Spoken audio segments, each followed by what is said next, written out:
Okay, so we're out here today. This will be part two. This is going to be the task of unloading the log off the wheelbarrow. I don't know how easy it's going to be. Hopefully it's easy enough, but I just want to get you guys a little video action of the log in daylight. You can see it's quite busy. I'm trying to get an idea of if it's good activity of this hive itself or if it's robbing. It doesn't really look like robbing. I mean, I don't see a lot of fighting like it's a robbing issue. We've got a lot of bees up here crawling around on the outside, and I'm just trying to look. I mean, I don't see any of them fighting with each other. There's just an awful lot of action crawling around on the outside. You can see there's the nice sign. It's still on there. It's made it through the rain we had today.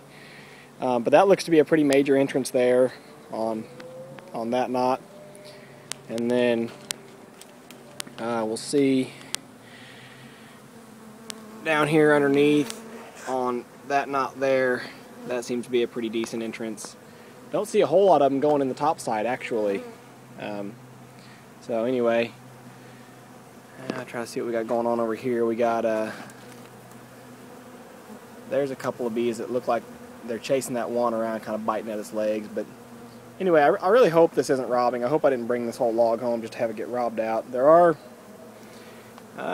several dead bees in the wheelbarrow down there below, but anyway, I mean I won't know. I've just got to try it. So anyway, I'm gonna get this thing, I think, turned around and get it stood up against the fence. So let me work on that. I got good news and bad news. Good news is I got it off the wheelbarrow pretty easy. Bad news is I'm pretty sure it's robbing. Just based on, I don't see.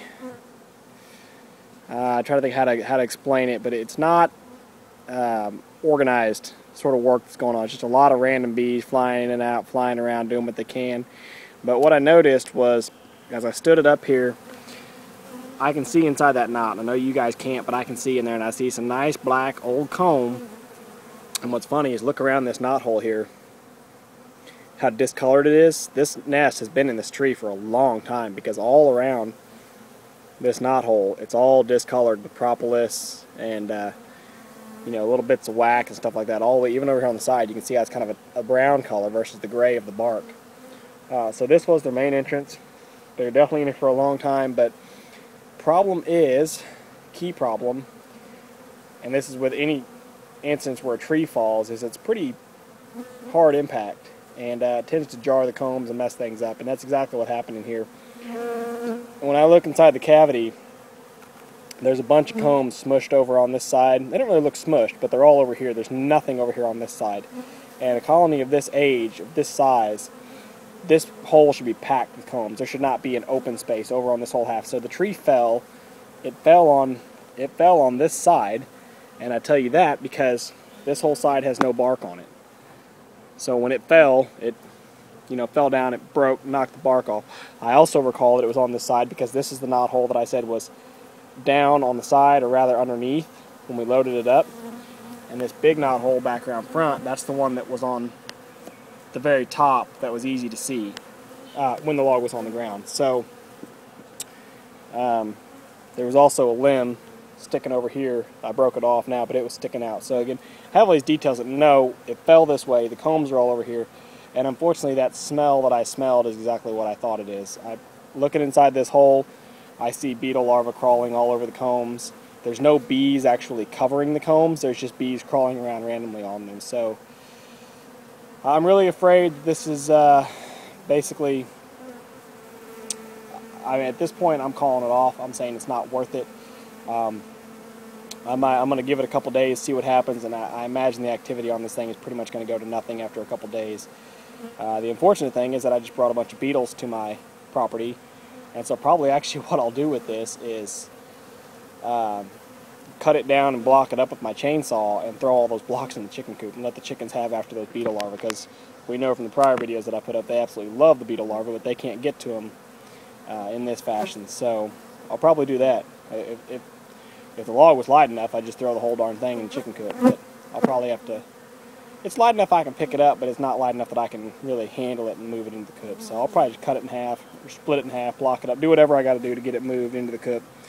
But anyway, like I said, the unfortunate thing is I'm pretty sure this basically is a lost cause without even starting. I mean, I've had Had one video back, I did the removal December 30th, I think, of 2012. And it was an instance where the tree fell and the bees were actually able to rebuild the nest. And the tree had fell several months before that. The bees were actually able to rebuild and reestablish. But in this particular case here, I don't think they managed to. I think they probably, I'm going to say they probably absconded due to the beetles.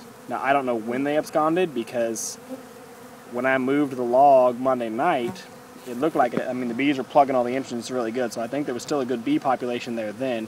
They very well may have absconded when I brought it home Monday night. They may have absconded on Tuesday. There was good activity on Tuesday around the log, according to my wife. And she actually said she saw scouts up around the house looking around little holes in the deck and stuff. So that's my guess. I'm guessing, you know, with all the disturbances, and it's just a shame it went that way, but that's could be what happened. So my guess is that the disturbance of moving them home, well, the disturbance of the tree falling caused the beetles to start to get an upper hand, and the bees were planning on probably absconding anyway. And then when I moved them back here into the bee yard and they were surrounded with a lot of other bees that quickly came to investigate, I think that probably caused the final abscond. And I think what I've got here is just a log full of beetle larvae now. So it's a shame I couldn't make more out of it like this. I really was excited about trying to do this in situ trap out. But I think what's going to happen is I'm going to block this thing down and find just a bunch of rotten combs. And that smell, like I said, that smell is the smell of beetles. It's not the smell of full rot just yet, but it's the smell of old combs that are getting slimed out. So anyway, that's it for now. I'm afraid we're done. If I get anything useful, any more information as I block it out that I think is worth showing y'all, I'll put up another video about it. But I think that's it for now. See ya.